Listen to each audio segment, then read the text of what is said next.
ऋडमोऽरिहन्ताणं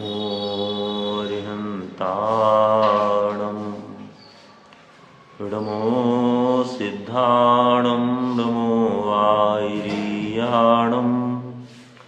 ऋडमो वज्झायाणं ऋडमो लोये सव्वसाहूणम्। आत्मज्ञान ही ज्ञान है, शेष सभी अज्ञान। विश्व शांति का मूल है वीतराग विज्ञान। वीतराग विज्ञानमय स्वात्म का धरी ध्यान। बने बनेंगे बन रहे वीतराग भगवान। वीतराग विज्ञान ही तीन लोक में सार। वीतराग विज्ञान का घर घर होवे प्रसार। तत्व ज्ञान पाठमाला भाग 1 के आधार से चौथे पाठ के आधार से अपन ने यहाँ चर्चा प्रारंभ की है।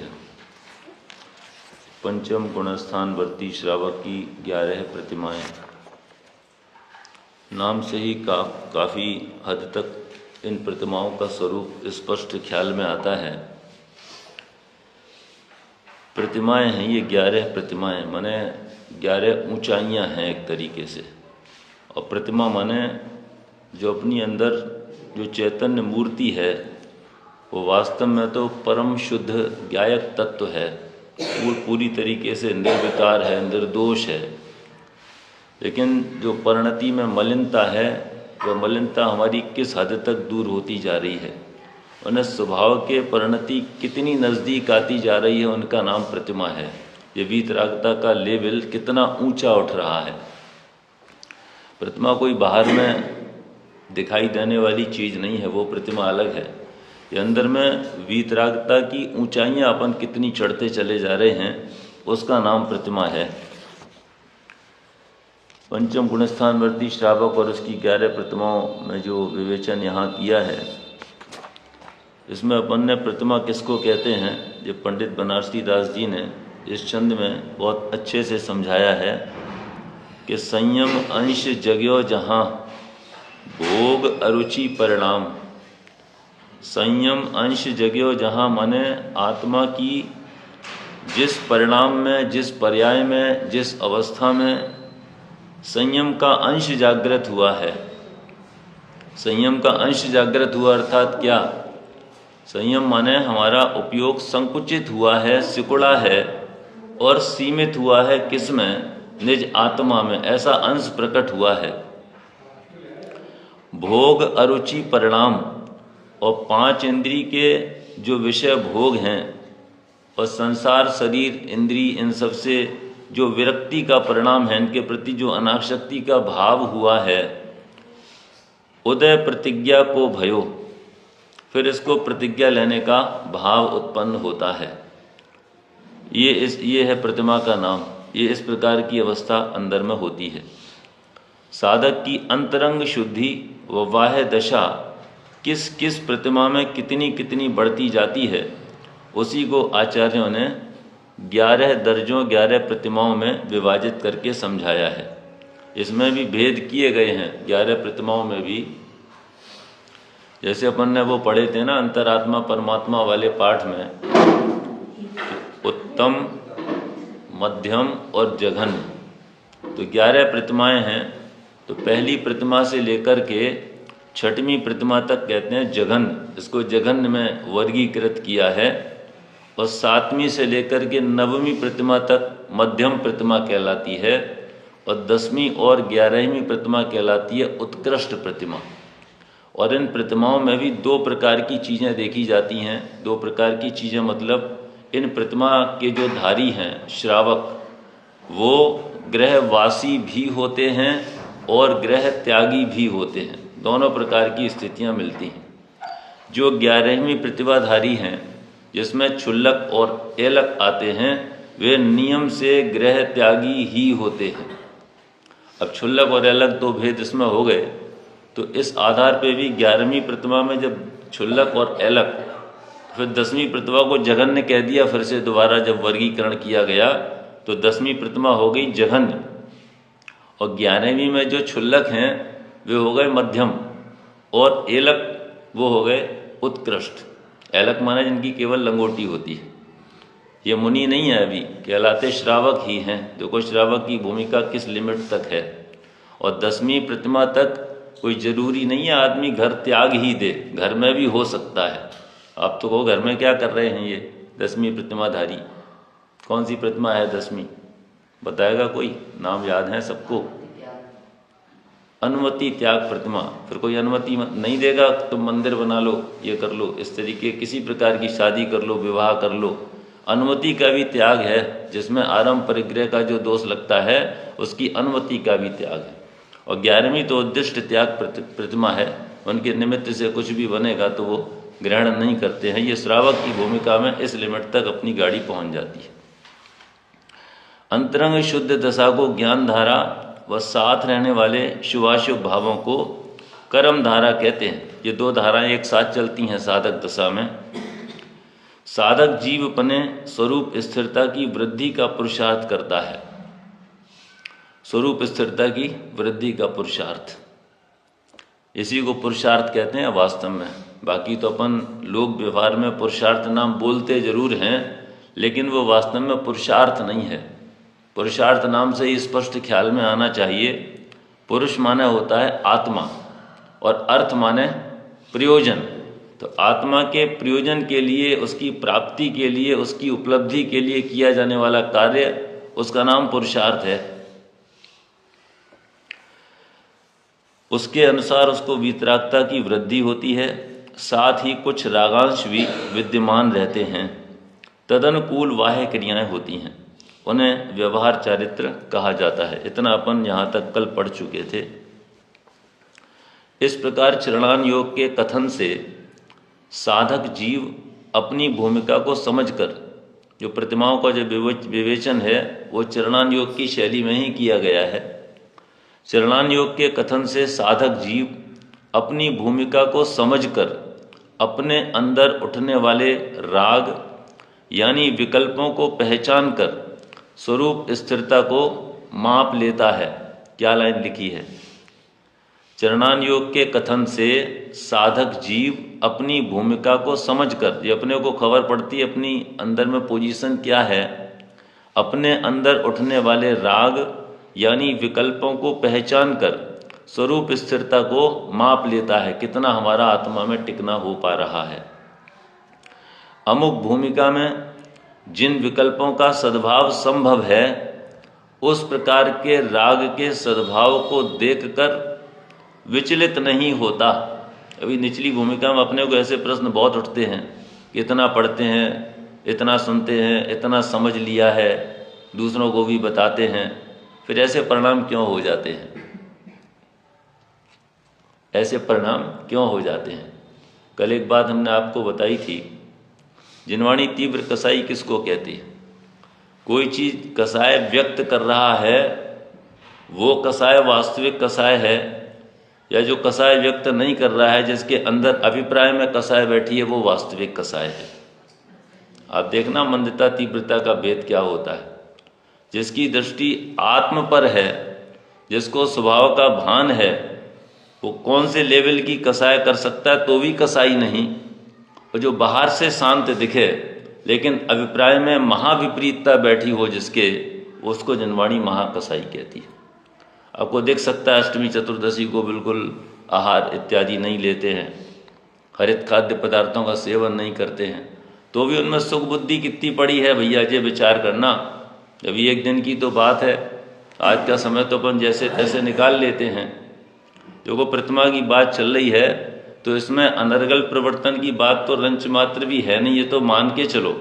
ये तो चौथे गुणस्थान में ही जो तीव्र कसाय रूप अवक्ष वक्षण इत्यादि के परिणाम हैं, रात्रि भोजन के परिणाम हैं, सप्तव्यसन के परिणाम हैं, उनका तो त्याग चौथे गुणस्थान में ही हो जाता है। इतना अगर नहीं है तो चौथा गुणस्थान भी नहीं है। वह जीव तो सम्यक दृष्टि तो है नहीं, और इन क्रियाकलापों के साथ में वह सम्यक्त्व का अधिकारी माने उसकी पात्रता को भी विकसित नहीं कर पाया है। अभी आप सानिध्य करो जरा पंडित सुमत प्रकाश जी का, तो वो सिखाएंगे आपको गृहस्थी में कैसे रहा जाता है। आटा एक बार उन्होंने पिसता हुआ देख लिया, गेहूँ पिस रहे थे, तो क्या क्या उसमें जा रहा था, जिसको अपन चपड़ चपड़ दावतों में खा जाते हैं। उस दिन से ही त्याग कर दिया उनने, बाजार के आटे का त्याग। उतने ही घर पे लाते हैं, अपने सामने सब करवाना, सब कुछ करना। जो गृहस्थ की भूमिका में भी देखो कितनी पवित्रता होती है। अपन तो चाहे जैसा कुछ भी अनर्गल खा जाते हैं बाहर का, एक बार देख लो ना तो बस समझ लो नीचे से ज़मीन खिसक जाए। खाते क्या हैं, कितना मांस खा जाते हैं शाकाहारी जीव। भाई मांस का मतलब आप समझ रहे ना, 2 इंद्रिय से ऊपर वाले जितने भी जीव हैं उनका कलेवर यदि अपने पेट में जा रहा है तो अपन मांसाहारी हैं। और कितना अपन अमर्यादित भोजन करते हैं, कितना अमर्यादित मसाले खाते हैं। आटे की कुछ मर्यादा है, पापड़ जो जो खा रहे हैं आप विचार करो ज़रा।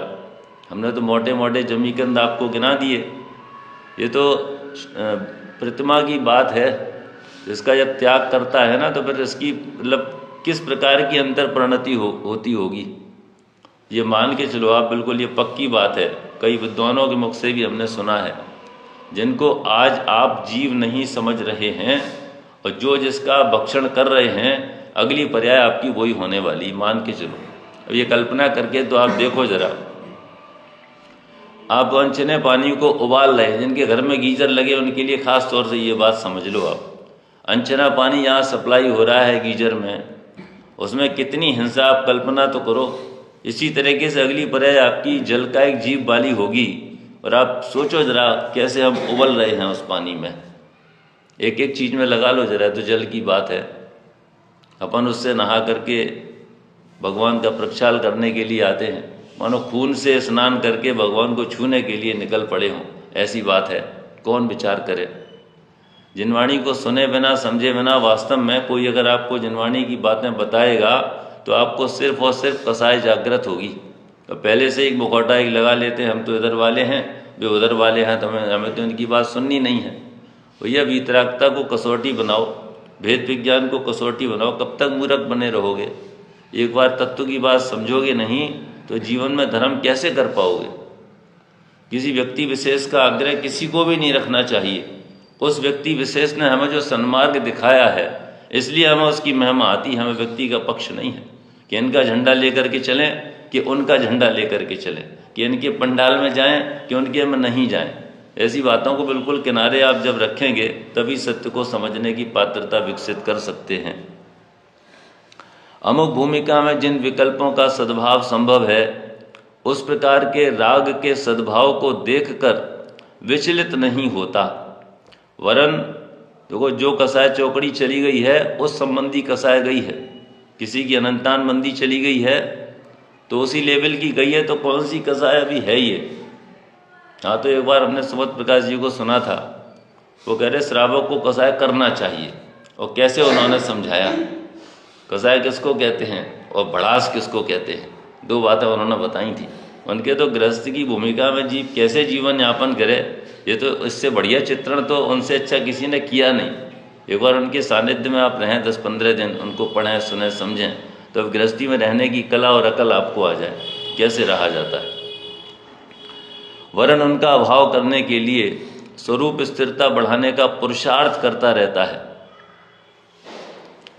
जो राग है उसका सद्भाव है, जो भूमिका अनुसार जिस जाति का राग उत्पन्न हो रहा है उसको देखकर विचलित आशंकित नहीं होता ये परिणाम कैसे हो गए, लेकिन चोट मारता हुआ उनका अभाव करने के लिए स्वरूप स्थिरता बढ़ाने का पुरुषार्थ करता है।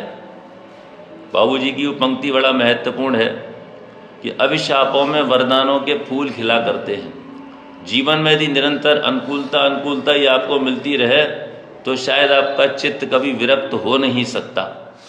आप ऊपर उठने की सोच भी नहीं सकते। जब अपने पाप के उदय से प्रतिकूल निमित्त अपने को मिल जाते हैं, तब जीव विचार करता है वास्तव में संसार में कुछ है नहीं, यहाँ से समय रहते शीघ्रता से निकल लेना अच्छा है।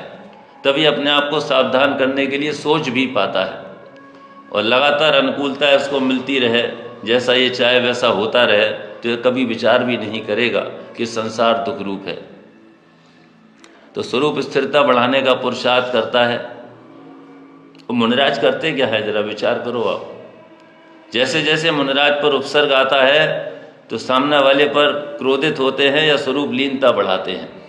ये ऊपर उठने के लिए क्या करते हैं, अपने को निचली भूमिका में आ जाना अलग बात है, लेकिन कितना अपने लिए फ़ायदेमंद हो जाता है वो चीज़, जीवन बदल देती, टर्निंग पॉइंट हो जाता समझ लो लाइफ का। एक घटना जो है उसको दिशा बदल देती। पंडित साहब के जीवन में देख लो कैसे कैसे महापुरुष हैं, एक घटना ऐसी घटित हो गई कि वो उनकी बिल्कुल जीवन की चिंतन धारा सब कुछ बदल सा ही गया।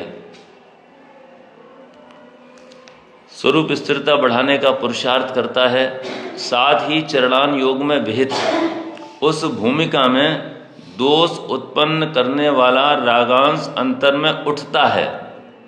एक एक लाइन बड़ा गहरी है। चरणान योग में विहित उस भूमिका में दोष उत्पन्न करने वाला रागांश अंतर में उठता है। देखो धीरे धीरे भूमिका बनाई जा रही है, क्यों पहली प्रतिमा की चर्चा करने जा रहे हैं, दर्शन प्रतिमा की। तो दर्शन प्रतिमा वाला जो जीव है वो 8 मूल गुण का पालन करने वाला और सप्त व्यसन का त्यागी होता है, निरतिचार। और उससे नीचे वाला जो चौथे गुण स्थान वाला है वह 8 मूल गुण का पालन करने वाला भी है, सप्त व्यसन का त्यागी भी है, लेकिन उस भूमिका में अतिचार इसको लगते हैं, निरतिचार पालन नहीं है। वही बात यहाँ लिख रहे हैं, चरणान योग में विहित उस भूमिका में दोष उत्पन्न करने वाला रागांश अंतर में उठता है, उसे भी जान लेता है कि अंतरंग स्थिरता में शिथिलता आ जाने से इस प्रकार का राग उत्पन्न हुआ है। राग इज इक्वल टू कसाय। यह शिथिलता जन्य विकल्प ही उन व्रतों के अतिचार हैं। अतिचार का मतलब ये मत समझना थोड़ी गड़बड़ियाँ कर देता है बाहर प्रवृत्ति में। अतिचार देखो स्पष्ट इसमें समझ में आ जाएगा। ये जो अंतरंग स्थिरता में शिथिलता रही, उसके कारण से जो राग उत्पन्न हुआ, वो शिथिलता जन्य विकल्प ही उन व्रतों के अतिचार हैं, माने उसमें दोष हैं। वह स्वरूप स्थिरता बढ़ाकर उन्हें दूर करने का यत्न करता है। इनको यत्न करने का भी उपाय क्या है कि जो रागांश उत्पन्न हुए उनके बारे में ही क्या अपन बार बार चिंतन करते रहें। उनको मिटाने का उपाय क्या है? उनको मिटाने का उपाय है कि स्वरूप स्थिरता बढ़ाएं। किसी मिथ्या दृष्टि जीव को स्वरूप की यथार्थ श्रद्धा, ज्ञान व रमणता नहीं हो और मात्र कसाय की मंदता एवं तदनुकूल बाहर की क्रियाएं हठपूर्वक हों, यह तो संभव है, पर यह संभव नहीं कि साधक जीव को स्वरूपानंद की अनुभूति उस प्रतिमा के अनुकूल हो गई हो और उसके उस प्रतिमा में निषिद्ध विकल्प अंदर में उठते रहें तथा निषिद्ध बाह्य क्रियाएं होती रहें। निश्चय व्यवहार की यही संधि है। इस पैराग्राफ का भाव समझ में आया सभी को? क्या इसमें कहना चाह रहे हैं? कई बार ऐसा होता है कि मिथ्या दृष्टि जीव जिसको अपने स्वरूप का यथार्थ भान नहीं है, स्वरूप का यथार्थ भान नहीं है मतलब मैं कौन हूँ इसका परिचय जिसको नहीं है, अपने स्वरूप की यथार्थ श्रद्धा नहीं है, भेद विज्ञान नहीं है और स्वरूप में रमणता नहीं है, तो भी मात्र कसाय की मंदता और तदनुकूल बाह्य क्रियाएं हठपूर्वक हों। ये मंद कसाई जीव बाहर में जो नियम आचरण जो प्रतिज्ञाएं ले लेता है और उसको प्रतिमा मान लेता है, उसको क्या लाभ है क्या नुकसान है, इस पर थोड़ा सा अपन विचार करें। जो जीव मिथ्या दृष्टि है महामंद कसाई है। मिथ्या दृष्टि की भी कसाई किस लिमिट तक मंद हो जाती है आपको पता है कि 28 मूल गुणों का निरतिचार पालन करते हुए 9वें ग्रहव्यक तक चला जाए। 9वें ग्रहव्यक समझ रहे आप? 16 स्वर्गों से पार, उसके ऊपर 9 ग्रैव्यक, अंतिम ग्रीवक लो की हद पायो अनंत बिरिया पद, मिथ्या दृष्टि है, पहला गुण स्थान है। और महामंद कसाय, और कहाँ तक पहुँच गया जीव, 9वें ग्रैव्यक तक चला गया, और उसके बाद फिर वापस आ जाता है नीचे। तो ऐसी कसाय की मंदता में जो मतलब वृद्धाचरण करते हैं और अपने आप को प्रतिमाधारी मान लेते हैं, उसका फ़ायदा क्या है? उससे यह है, नियम संयम से रहने से स्वास्थ्य अच्छा रहता है, पहला पॉइंट। दूसरा, समाज में इज्जत बहुत मिलती है, भैया बहुत बड़े धर्मात्मा हैं, ये भी फ़ायदा है। तीसरा फ़ायदा ये है कि नरक आदि अशुभ गतियों में जाने से जीव बच जाता है। लेकिन वह मंद कसाय को ही धर्म मान लेने के कारण अनादिकाल से जो विपरीत मान्यता चल रही है मंद कसाय में धर्म मानने की, उसको ही पुष्ट करने रूप ग्रहित मिथ्यात्वी हो जाने से वास्तविक सम्यक रत्नत्रय धर्म को प्राप्त करने की पात्रता को भी खो बैठता है। ये नुकसान है।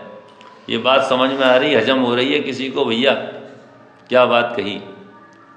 अपनी गाड़ी देखो कहाँ कौन से स्टेशन पर खड़ी है, जरा स्टेशन चेक करते जाना, मुंह किधर है, किधर जा रही है गाड़ी, क्या करना है अपने को। लोगों को ऐसा लगता है बातें करते हैं, आगे तो जो कुछ बढ़ते नहीं हैं, कपड़े तो भी पहने हैं, बस काले से सफ़ेद हो गए, इतना अंतर इनमें आया है। कई बार हम ये बात कह चुके हैं, मोक्ष का ताला अंदर से खुलता है। धीरे धीरे अपने आप ऑटोमेटिक जितने रागांश घटते जाते हैं, जीव हट नहीं करता, चारित्र में हट चलती भी नहीं है, और हट से मार्ग हाथ आता भी नहीं है।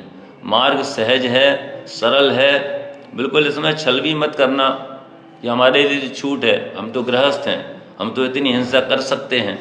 ऐसे जीव को तो सम्यक दर्शन भी नहीं होता। तदनुकूल बाहर की क्रियाएं हठपूर्वक हों यह तो संभव है, पर यह संभव नहीं कि साधक जीव को स्वरूपानंद की अनुभूति उस प्रतिमा के अनुकूल हो गई हो और उसके उस प्रतिमा में निषिद्ध विकल्प अंदर में उठते रहें। अब प्रतिमाधारी हो गए, रात को खाने के विकल्प आ जाएं, आलू खाने के भाव आ जाएं, ऐसे राग उठ सकते हैं क्या अंदर में? भैया उतना राग टूट चुका है, ऐसे निषिद्ध विकल्प अंदर में नहीं उठते हैं। 3 कसाय चौकड़ी चली गई हो, जीव घर में ही रह रहा हो, ऐसा संभव है? वस्त्र का धागा नहीं फिर उन्ने तन पर धारा, फिर कोई रोकने वाला नहीं। 3 कसाय चौकड़ी का जिसके अभाव हुआ, वह जीव एक क्षण के लिए घर में रह नहीं सकता है। निश्चय व्यवहार की यही संधि है। जितनी कसाय चौकड़ी का भाव है, जो वीतरागता प्रकट हुई है, वह निश्चय प्रतिमा है, और शेष कसायों के उदय में जो शुभाशुभ परिणमन है वो व्यवहार प्रतिमा कहलाती है, शुभ परिणमन। अब प्रत्येक प्रतिमा का संक्षेप में वर्णन अपेक्षित है। पहले अपन नाम याद कर लें प्रतिमाओं के, इनको अपन बहुत सावधानी से समझेंगे, क्योंकि अंतरंग से भावना ऐसी मार्ग पर आगे बढ़ने की है। एक एक मतलब प्रतिमा का स्वरूप क्या है, ये अपन बहुत सावधानी से समझने की कोशिश करेंगे। पहली प्रतिमा है दर्शन प्रतिमा। नाम याद है? कितने लोगों के याद है नाम? एक माता जी का, 1 2 3 4 5 लोगों का नाम याद है बस प्रतिमाओं के।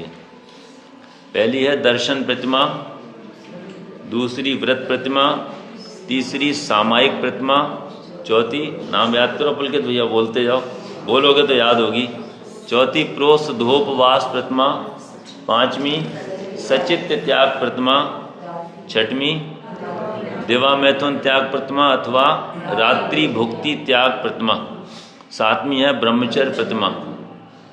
अब जो ब्रह्मचारी दिखाई दे रहे नीचे वाले, वो इसमें तो जो मतलब समझ लो 9 बाणों का पालन करते हैं, निरतिचार है ये, मतलब वास्तविक ब्रह्मचर्य 7वीं प्रतिमा में ही पलता है। 8वीं आरंभ त्याग प्रतिमा, सबका विवेचन आएगा, बहुत बढ़िया है। 9वीं परिग्रह त्याग प्रतिमा, और 10वीं अनुमति त्याग प्रतिमा, और 11वीं है उद्दिष्ट त्याग प्रतिमा। टाइम अपना है अपने पास, कितना समय हुआ है, थोड़ा सा पढ़ लेते हैं इसको। दर्शन प्रतिमा देखो पहली, क्या नाम है इसका? दर्शन प्रतिमा। किसके दर्शन करने हैं? प्रतिमा के, और जीवन पर्यंत उसका करना है निर्वाह, इसका नाम दर्शन प्रतिमा है।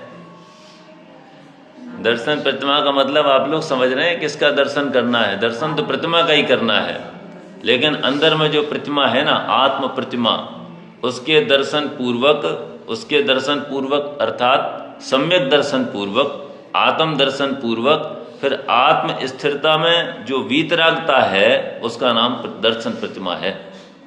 इसको कहते हैं दर्शन प्रतिमा। आत्मा के दर्शन हुए नहीं और बाहर में प्रतिमा के दर्शन कर लिया और अपने आप को प्रतिमाधारी मान लिया, ऐसा स्वरूप नहीं है। देखो इसमें क्या लिखा है, 8 मूल गुण संग्रह, को व्यसन क्रिया न कोई, दर्शन गुण निर्मल कर, दर्शन प्रतिमा सोई। 8 मूल गुण संग्रह, 8 मूल गुणों का संग्रह करे। संग्रह कैसे करेगा 8 मूल गुणों का? 8 मूल गुण संग्रह, भाषा देखो छंद में ऐसी लिखी है, ऐसे शब्द हैं। संग्रह का मतलब क्या है कि 8 मूल गुणों का पालन, 8 मूल गुणों का पालन करना, उसका मतलब है 8 मूल गुण संग्रह। 8 मूल गुण पता है? 8 मूल गुणों का भी विश्लेषण जिनागम में देश काल के परिवर्तित वातावरण के अनुसार अलग अलग प्रकार से किया गया है। इसमें एक तो विवक्षा ये आती है, मध्य त्याग, मांस त्याग, मधु त्याग, ये तो कॉमन है, ये तीनों में है, 3 विवक्षाओं में। इसके बाद पंच उदुम्बर फलों का त्याग। कौन कौन से? बड़ का फल, पीपल का फल, कूमर, कठूमर और पाकर फल, ये 5 जाति के फल। इनमें बहुत सूक्ष्म त्रस जीव होते हैं, दिखते भी नहीं लेकिन असंख्यात त्रस जीव हैं। तो त्रस जीवों की हिंसा से बचने के लिए उनका त्याग किया जाता है। दूसरी विवक्षा में आता है मध्य त्याग, मांस त्याग, मधु त्याग, 3 मकार जिनको बोलते हैं, और 5 अणुव्रतों का पालन, ये दूसरी विवक्षा हो गई। तीसरी विवक्षा में रात्रि भोजन त्याग, अनछने जल का त्याग, देव दर्शन की प्रतिज्ञा, जीव दया, और एक और कौन सा छूटा? रात्रि भोजन त्याग, जीव दया, देव दर्शन, अनछने जल का त्याग, एक पंच उदुम्बर फलों का त्याग, एक साथ ले लिया इसको। 8 ये हो गए। इस तरीके से 8 मूल गुण हैं। इन 8 मूल गुणों का पालन। कुव्यसन क्रिया न कोय, कुव्यसन माने खोटे व्यसन। खोटे व्यसन कौन से हो गए? सप्त व्यसन खोटे व्यसन हैं। सप्त व्यसन का निरतिचार त्याग, 8 मूल गुणों का निरतिचार पालन, ऐसे समझो। 8 मूल गुणों का निरतिचार पालन और सप्त व्यसन का निरतिचार त्याग। कौन सी प्रतिमा में? दर्शन प्रतिमा में। दर्शन गुण निर्मल करे, दर्शन गुण को निर्मल करे, दर्शन प्रतिमा सोई। आचार्य समंतभद्र ने क्या लिखा है श्लोक श्रावकाचार ग्रंथ में? सम्यक दर्शन शुद्धा, संसार शरीर भोग निर्विण्ण, पंच गुरु चरण शरणो, दर्शनिकस्तत्व पथ ग्रह्या। सम्यक दर्शन शुद्धा, जो जीव सम्यक दर्शन से शुद्ध हैं। भाई भाव ख्याल में आ रहा है? श्रावकाचार थोड़ा थोड़ा सभी ने पढ़ा है। सम्यक दर्शन से शुद्ध माने 25 दोषों से रहित। जिनका सम्यक दर्शन कैसा है? निर्मल है। 25 दोष पता है? बताओ जरा, कौन बताएगा 25 दोष? देखो केवल हम लाइन बोल रहे हैं 25 दोष, आपने भी रट लिए 25 दोष। और 25 दोष हैं कौन से? उनका स्वरूप क्या है? कहाँ कहाँ गाड़ी गोते खा रही है? सम्यक दर्शन शुद्धा, आचार्य समंतभद्र स्वामी लिख रहे हैं, कलिकाल सर्वज्ञ। उनकी बात तो आप मानोगे कि नहीं मानोगे? सम्यक दर्शन शुद्धा, संसार शरीर भोग निर्विण्ण, संसार शरीर भोगों से बिल्कुल विरक्त, अनासक्ति का भाव उसमें। और पंच गुरु चरण शरणों, पंच परमेष्टि की चरण शरण में रह करके अपनी जीवन अपना वीतरागता मैं बनाने वाला जीव, वह दर्शन प्रतिमाधारी है। दर्शनिकस तत्व पथ ग्रह्या, दर्शनिक प्रतिमा कहते हैं इसको, तो बोलचाल में दर्शन प्रतिमा आ गई। दर्शनिक प्रतिमा कहलाती है, दर्शन संबंधी प्रतिमा। अंतर्मुख, देखो टाइम अपना हो गया पूरा, अब आपका टाइम हम ज़्यादा नहीं लेंगे, इसकी चर्चा अपन कल करेंगे। आज इतना ही समझो आप। 8 मूल गुण संग्रह, कुव्यसन क्रिया न कोई, दर्शन गुण निर्मल करे, दर्शन प्रतिमा सोई। 8 मूल गुणों का पालन, सप्त व्यसन का त्याग चौथे गुण स्थान में भी था। ये नया कुछ नहीं किया, लेकिन यहाँ निरति 4 पालन है। यहाँ उसमें दोष नहीं लगते हैं। उस जाति के विकल्प, उस जाति का राग उत्पन्न नहीं होता है, इतनी पवित्रता आ गई है। यहाँ निरति 4 पालन है, वहाँ अतिचार सहित पालन था। इतना फर्क है, सम्यक दृष्टि दोनों हैं। इसकी वितरागता का लेवल इतना बढ़ गया है कि उस जाति का राग नहीं आता। जिनको रात्रि भोजन छोड़े हुए करीब 20 साल हो गए हैं, उनसे पूछना कि कभी आपको विकल्प आता है रात में खाने का कि मूंगफली खा लें, कि कुछ दूध पी लें, कुछ कर लें। जिनको 10-20 साल से ऐसी मतलब बिल्कुल चर्या चल रही है, सपने में भी सोचते नहीं वो। अभी आलू की तरफ देखने का भाव नहीं आता उनको, जिन्होंने छोड़ दिए। और जिसको अपने आत्मा का दर्शन नहीं हुआ है, उसको बार बार विकल्प आता है। अरे बातों में आ गए, उस दिन बैठ गए स्वाध्याय में और ऐसी बातें कहती हैं, उस दिन तो मेरे परिणाम ऐसे भीग गए कि हमने छोड़ ही दिए थे बिल्कुल, अब बार बार रह रह के याद आती है हमको। अभी देखो बहुत पात्रता चाहिए आप लोगों को। अपन जैनत तो खो चुके हैं, हम तो घर घर की कहानी बता रहे, हम तो बस मनोवैज्ञानिक हैं, समझ लो। हम चेहरे से पढ़ लेते हैं, खुद को भी पढ़ लेते हैं, सामने वाले को पढ़ लेते हैं। इसके अंदर कसाई कितनी है, क्या है, कितना सुधरने वाला है, कौन सी इसको गति बन चुकी है, सुधरेगा कि नहीं सुधरेगा, कि बहुत टाइम लगेगा, ये सब की इतनी तो ख्याल में आ गई। जिसको अंदर से जचती है ना बात, वो चेहरा पढ़ लेता है सामने वाले का, किस पोजीशन में किसकी गाड़ी खड़ी। उथल पुथल तो देखो सबके जीवन में बहुत होती है, लेकिन अपना भी जो सामान्य सदाचार रूप जीवन है उससे भी काफ़ी नीचे खिसके हुए हैं अपन। ये बहुत विचारणीय बात है, क्योंकि दोबारा अगर अपन ने ये सब चीज़ें नहीं छोड़ी तो दोबारा जैन कुल मिलना अपने लिए बहुत मुश्किल हो जाएगा। फिर इस भव से निकलना बड़ा मुश्किल काम है। इसलिए कम से कम ज़्यादा नहीं, ऊपर नहीं उठ पा रहे हैं तो जैनियों के खाने योग्य जो पदार्थ नहीं हैं वो हमारे घर में नहीं आने चाहिए। जो अयोग्य वचन है उनमें हमारा परिवर्तन नहीं होना चाहिए। कम से कम एक सामान्य सदाचार रूप जो जैनियों का जीवन है उसमें अपन पलीता न लगाएं, इतना तो कम से कम विवेक रखें, तभी हम अपने अंदर कुछ पात्रता विकसित कर सकते हैं। तो प्रतिमा का स्वरूप भी अपन समझ ही लेंगे, लेकिन यहाँ तक पहुँच करके अगर आगे बढ़ने का पुरुषार्थ प्रारंभ नहीं कर सके, वह भूमि तैयार नहीं हो सकी, तो ये केवल क्षयोपशम ज्ञान बढ़ाने जैसा है बस। प्रत्येक स्वाध्याय के बाद, प्रत्येक तत्व चर्चा के बाद अंतर में विशुद्धि बढ़ती जाए, स्वभाव के प्रति हमारी नज़दीकियाँ बढ़ती जाएं, पर पदार्थों से, पर द्रव्यों से, पर भावों से दूरियां बढ़ती जाएं, यही वास्तव में मोक्ष मार्ग है। एक वितरागता ही धर्म है, वही मोक्ष मार्ग है, बाकी सारा का सारा संसार मार्ग है, ऐसा निर्णय करना। बोलिए वर्तमान शासक नायक भगवान महावीर स्वामी की सहजानंदी शुद्ध स्वरूपी अविनाशी में आत्म स्वरूप, सहजानंदी शुद्ध स्वरूपी अविनाशी में आत्म स्वरूप, सहजानंदी शुद्ध स्वरूपी अविनाशी में आत्म स्वरूप। निज निधि निज में बताई यह अनंत उपकार है, उसके